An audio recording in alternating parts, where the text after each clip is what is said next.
بسم اللہ الرحمن الرحیم۔ تفسیر کے حوالے سے سورۃ مائدہ کی آیتوں پر کام جاری تھا۔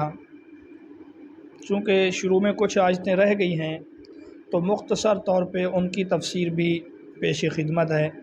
چنانچہ آج کا ہمارا پہلا سوال یہ ہے، ہدی کسے کہتے ہیں؟ قرآن مجید سورۃ مائدہ کی جو آیت نمبر 2 میں وَلَلْحَدْیِ کا لفظ ہے، حدی کہتے کسے ہیں؟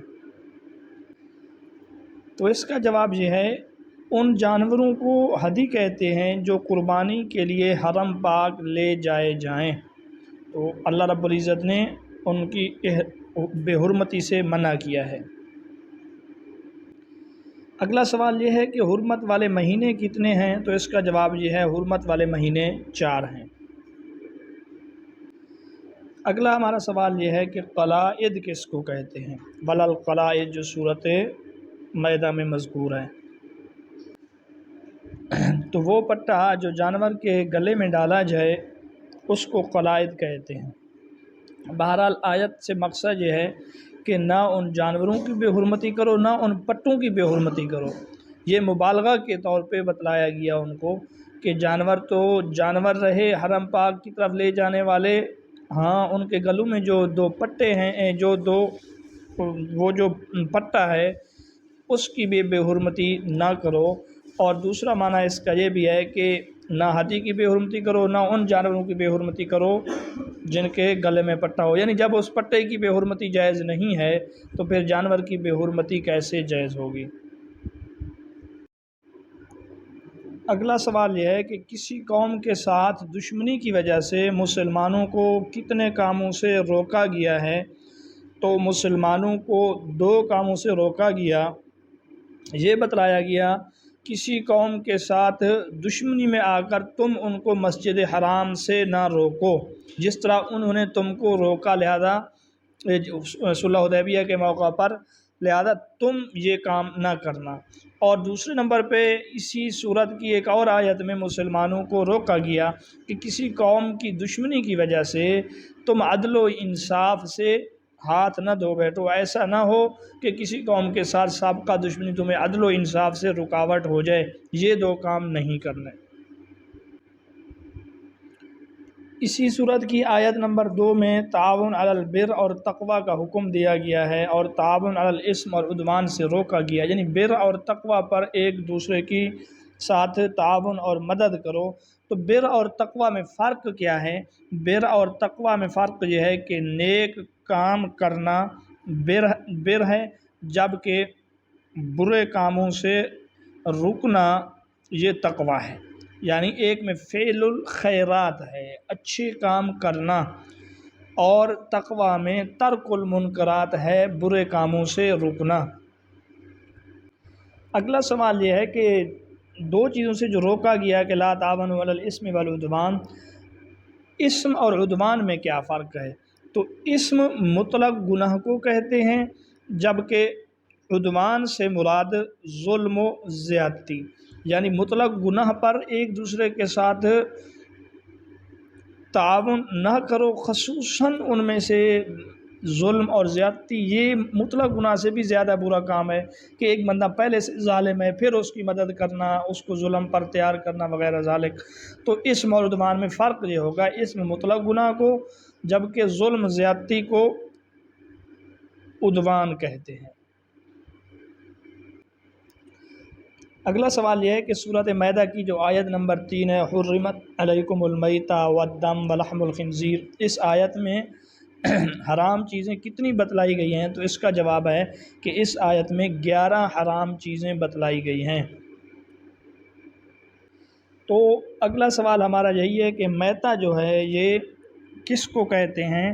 تو میتہ وہ جانور جو طبعی موت مر جائے، یعنی خود مر جائے، طبعی موت مر جائے، ذبح کرنے کی نوبت نہ آئے، تو وہ میتہ ہے، اس کا کھانا حرام ہے، حرمت علیکم المیتہ۔ دوسرے نمبر پر خون ہے، خون سے مراد دم مسفوح یعنی بہتا ہوا خون ہے۔ تیسرے نمبر پر خنزیر ہے۔ اس کے بعد ہے وما اہل لغیر اللہ بھی، وہ جانور جس پر اللہ کے علاوہ کسی اور کا نام لیا گیا ہو بوقت ذبح۔ تو یہ چار چیزیں ہو گئیں۔ نمبر 1 میتہ، جو جانور تبھی موت مر جائے۔ نمبر 2 دم مسفوح، بہتا ہوا خون۔ تیسرے نمبر پہ لحم الخنزیر، اس سے مراد مکمل خنزیر ہی ہے۔ اور چوتھے نمبر پہ وما اہل لغیر اللہ بہ، وہ جانور جو جس پر اللہ کے علاوہ کسی اور کا نام لیا گیا ہو۔ تو اگلا سوال یہی ہے، وہ جانور جو گلا گھونٹنے سے مر جائے اس کو کیا کہتے ہیں؟ تو اس کو منخنقہ کہتے ہیں۔ منخنقہ وہ جانور جو گلا گھونٹنے سے مر جائے۔ جو جانور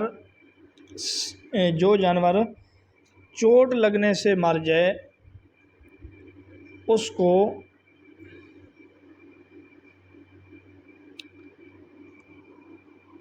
موقوذہ کہتے ہیں، اس کو موقوذہ کہتے ہیں۔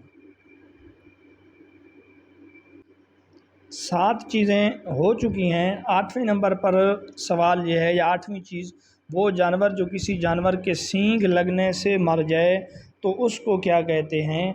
تو ایسے جانور کو نطیحہ کہتے ہیں۔ اگلا سوال یہ ہے کہ وہ جانور جو اوپر سے گر کر مر جائے اس کو کیا کہتے ہیں؟ تو اس کو شریعت کی اصطلاح میں متردیہ کہتے ہیں۔ یہاں نطیحہ سے متردیہ آیت میں پہلے ہے، جبکہ جہاں ہم سے بعد میں آ گیا ہے۔ تو یہ جانور جو اوپر سے گر کر مر جائے اس کو متردیہ کہتے ہیں۔ اگلا ہمارا سوال کچھ اس طرح ہے کہ حرام اشیاء میں جو 9ویں چیز ہے وہ کون سی ہے؟ تو اس کا جواب یہ ہے، وہ جانور جس کو درندے کھا لیں۔ اب اگر درندے جس جانور کو کھا لیں اور وہ ذبح نہ ہو سکے تو وہ جانور بھی حرام ہے۔ آگے اللہ رب العزت نے الا ما ذکیتم سے استثناء کیا، مگر وہ جس کو تم ذبح کر لو۔ تو یہ 5 جانور ایسے ہیں اگر وہ ذبح ہو گئے تو وہ حلال ہو جائیں گے، یعنی جن کا تذکرہ منخنقہ سے گزرا ہے، گلا گھونٹنے سے پہلے ذبح کر لیا گیا، اسی طرح چوٹ لگنے کی وجہ سے زخمی تھا، مرنے سے پہلے ذبح کر لیا گیا، اسی طرح جو اوپر سے گر کے ابھی تک اس میں جان باقی تھی اس کو ذبح کر لیا گیا، اسی طرح نطیحہ سینگ لگنے سے جو جانور مر رہا ہو اس کو مرنے سے پہلے ذبح کر لیا گیا، اسی طرح جس جانور کو درندے وغیرہ کھا رہے تھے اس کو مرنے سے پہلے ذبح کر لیا گیا۔ تو یہ تمام جانور حلال ہو جاتے ہیں اگر ان کو ذبح کر لیا جائے۔ حرام اشیاء میں جو 10ویں نمبر پر ہے وہ ہے نصب، کہ وما ذبح علی النصب، وہ جانور جسے نصب پر ذبح کیا گیا ہو۔ تو سوال یہ ہے کہ نصب کسے کہتے ہیں؟ تو اس کا جواب یہ ہے، تو نصب وہ پتھر ہیں جو کعبہ کے گرد کھڑے کیے ہوئے تھے، جہاں جانور وہ لوگ ذبح کرتے، اہل جاہلیت ان کی پرستش بھی کیا کرتے تھے، اس کام کو عبادت سمجھتے تھے۔ آپ نصب کو اہل جاہلیت کی قربان گاہ بھی کہہ سکتے ہیں، کہ یہ بتوں کی قربان گاہ ہے، وہاں پہ جا کے یہ جانور کو ذبح کیا کرتے تھے، یہ بھی حرام ہے، چاہے اس جگہ پہ نام اللہ ہی کا کیوں نہ لیا جائے۔ اگلا ہمارا سوال یہ ہے کہ حرام اشیاء میں 11ویں چیز کون سی ہے؟ تو 11ویں چیز ہے ان تستقسموا بالازلام، یعنی تیروں سے قسمت کا حال معلوم کرنا۔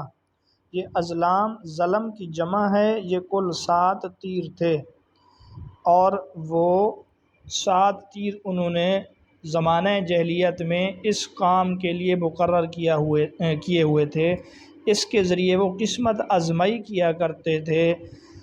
جب کسی شخص کو اپنی قسمت یا آئندہ کسی کام کا مفید ہونا یا مضر ہونا معلوم کرنا ہوتا تو خادم کعبہ کے پاس جاتے اور 100 روپے اس کو نذرانہ دیتے، وہ ان تیروں کو ترکش ایک ایک کر نکالتا، اگر اس پر لفظ نعم نکل آتا تو یہ سمجھتے کہ یہ کام مفید ہے، اور اگر لا نکل آتا تو سمجھتے کہ یہ کام نہ کرنا چاہیے۔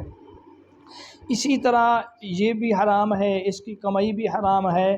اس طرح اس زمانے میں مشرکین مل کر ایک اونٹ ذبح کیا کرتے تھے، تو اس کے گوشت کو بطور برابری کے تقسیم کرنے کے انہی تیروں کے ذریعے تقسیم کرتے، تو وہ کسی تیر پر کسی کا حصہ آدھا لکھا ہوتا، کوئی باوجود شریک ہونے کے اس کے حصے میں لا نکل آتا کہ اس کا اس گوشت میں کوئی حصہ نہیں ہے، تو یہ بھی حرام ہے، ان تستقسموا بالازلام میں شامل ہے۔ اسی طرح علماء فرماتے ہیں آج کے دور میں قرعہ اندازی یا لاٹری کے وہ طریقے جن میں جوئے کا معنی پایا جاتا ہے وہ اس میں شامل ہیں، وہ بھی ان تستقسموا بالازلام میں شامل ہیں۔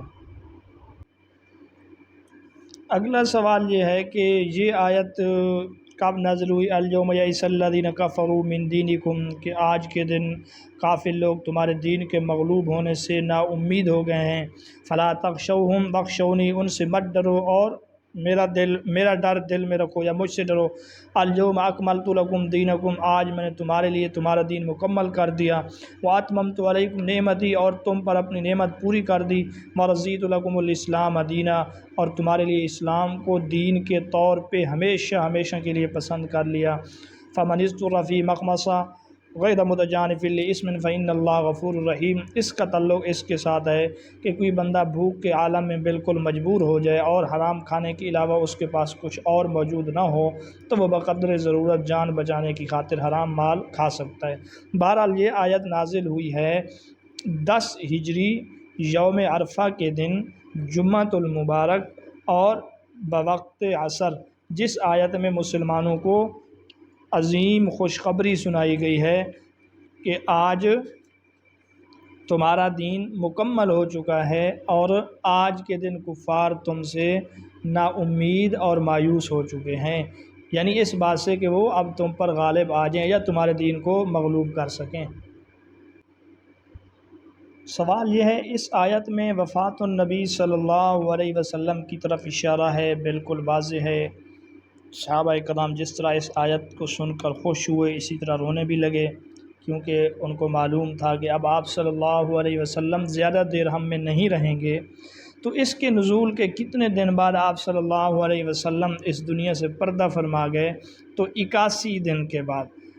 اگر سوال مہینوں کے متعلق ہو تو جواب 3 مہینے، اور اگر سوال دنوں کے متعلق ہو تو 81 دن بقید حیات رہے، پھر آپ صلی اللہ علیہ وسلم اس دنیا سے تشریف لے گئے، کیونکہ 10 ہجری کی 9 ذی الحجہ کو یہ آیتیں نازل ہوئیں، اور 11 ہجری کی 12ویں ربیع الاول کو آپ صلی اللہ علیہ وسلم کی وفات ہو گئی۔